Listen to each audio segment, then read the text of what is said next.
Há mais ou menos 3 meses atrás, eu estava indo para academia e vi um morador de rua dormindo só com as roupas do corpo em cima de uma caixa de papelão. Eu então decidi levar algumas roupas para ele porque eu sabia que na noite anterior estava muito frio. Ele me agradeceu, a gente começou a conversar, perguntou o que eu fazia da vida, eu falei que eu era professor de inglês e a gente começou um papo em inglês. Ele tinha um nível de inglês intermediário avançado, falava muito bem, e disse que aprendeu inglês lendo livros, já tinha lido mais de 4.000 livros na vida, tanto em português quanto em inglês. E para o meu espanto, ele estando na rua naquela condição, mesmo falando um idioma e provavelmente tinha outros conhecimentos, ele me contou um pouco da história dele.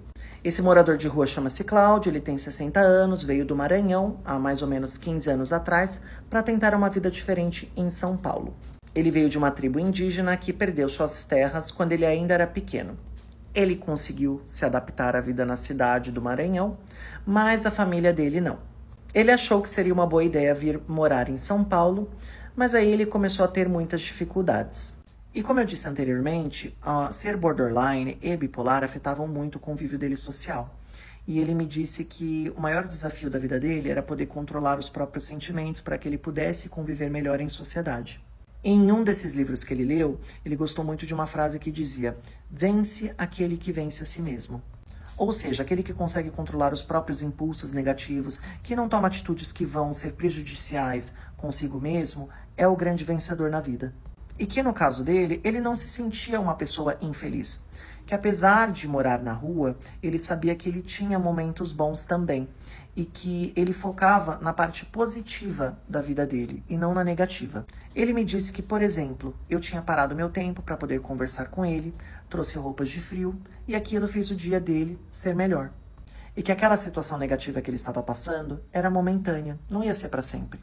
E em um dos livros que ele leu, ele também aprendeu que as feridas que a gente fica no corpo porque passamos dificuldades na vida e os obstáculos são fechos para que a luz possa entrar para a gente poder evoluir e amadurecer. O resumo dessa história é que, sim, a vida é difícil. Ela pode ser até mais difícil para outras pessoas. Mas algumas pessoas escolhem focar na solução e outras conseguem só focar nos problemas. Se a gente não tem esperança de uma vida diferente, a gente não pode ter um final feliz. Muitos de nós temos momentos ruins na vida, alguns que são bem longos, mas não uma vida ruim. A gente não consegue ajudar aquele que só vê o lado ruim de tudo. Você não pode ter um resultado diferente tendo o mesmo comportamento de sempre. É como andar num labirinto tentando achar a saída que não existe. A gente também não consegue ajudar aquele que já desistiu de ver a solução dos problemas.